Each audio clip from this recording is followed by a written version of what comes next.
Oda. Oh my god. That information. The Will of D information. When I start to see information on the Will of D, the Void Century, and stuff like that, my inner fanboy comes out when it comes to One Piece. Because I want to know more about that history. I want to know more about that Void Century. I want to know more about that Will of D.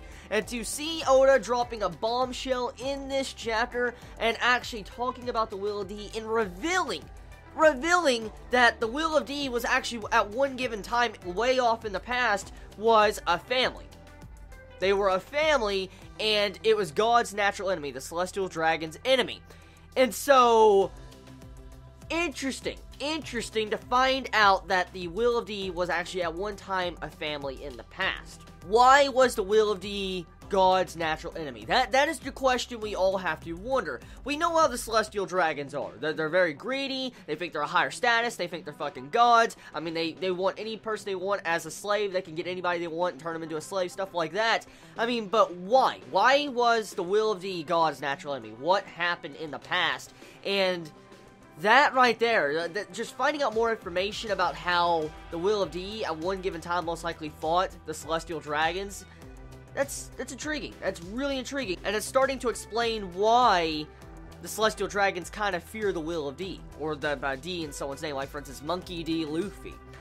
Now, with this chapter, I want to be just straight out honest with all of you. The chapter, besides the Will of D, we found out more information on the Will of D, the chapter is really basic and simple. It's just a status update chapter. Usually we have these from time to time after a massive flashback when it comes to Oda, so I think majority of us readers of the manga of One Piece are pretty much understandable when it comes to stuff like this. It's not a bad chapter, but majority of the chapter is pretty much recap. I mean, you have a recap with Senior Pink and Frankie, Diamante, and Rebecca, and everybody else that's over there. We have a bunch of people that pretty much are getting status updated in this chapter, like the Zoro versus Pika fight. It was really cool getting to see the status updates, but is this a sign that this arc is starting to wear down? Because, I mean, we got the flashback with Law pretty much done. Law's flashback, for the most part, I think, is complete. It pretty much is complete, besides the parts of how he managed to heal himself in time. But I think majority of Law's flashback is finished. And the thing is, with, you know, Oda giving us a status update on all these other fights going around Doffy, I have a feeling that most likely all these fights are going to start wrapping up. Most likely, if I had to take a guess, Senior Pink and Frankie's fight is probably going to wrap up first. And I would think probably Zoro versus Pika will wrap up next. And then after that, most likely we'll have the fight with Diamante and Rebecca and all that probably last. I'm willing to bet that fight will be saved for last, because that fight has a lot of impact with the overall characters that were introduced in this arc. For instance, Rebecca having her mother killed by Diamante. So yeah, that fight I'm going to call right now and say that's probably going to be saved for last. Like, for instance, the final fight before Doffy gets defeated, or if Doffy escapes. Have no idea. Now, let's talk about the fight with Doffy and, you know, Law. I have a sickening feeling that Law is going to die. I've had these vibes for a very long time when it comes to reading this arc, but Oda doesn't usually kill off characters that much, but he has killed off a character before.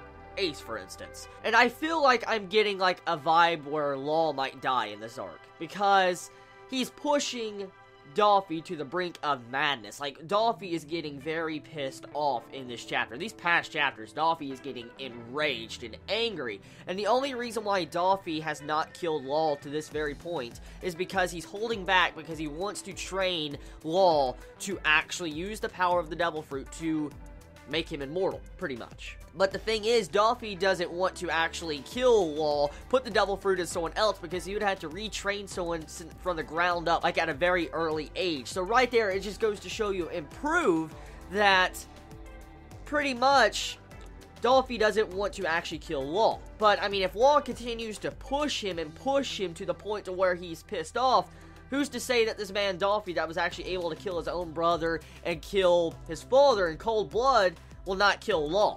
So, personally, the way it's going, the way it's setting up, it makes me feel like maybe Law could possibly die in this arc. I hope it doesn't happen. I really hope it doesn't happen, but that's the way I see it going and setting up after all these different things. I mean, with you having Law just, you know, stabbing Doffy in this chapter with injections, stabs him in the fucking gut and all that, I was like, holy shit, it was incredibly insane. I was like, oh my god. And then I had to think, like, wait a minute, there's no way in hell Doffy can go down with that attack, because, I mean, there has to be so much more going on here. So, since technically it's a 2v1 fight with Treble, you know, Doffy versus Law, and Luffy's just somewhere else at the moment, like, he's down a couple floors, Law is technically by himself against 2 people.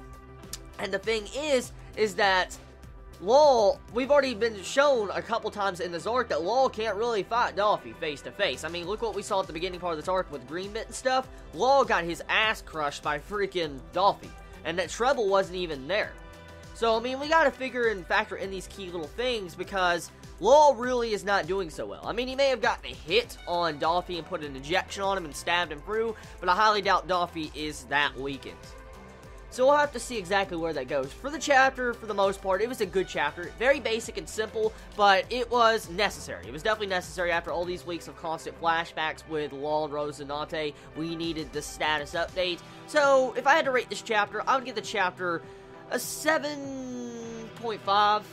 Yeah, a 7.5. I give this chapter a 7.5. It's an average chapter. Tell me your thoughts in the comments below. I love you all so much. You have a wonderful day or night, wherever you live. Please be safe. Chibi out.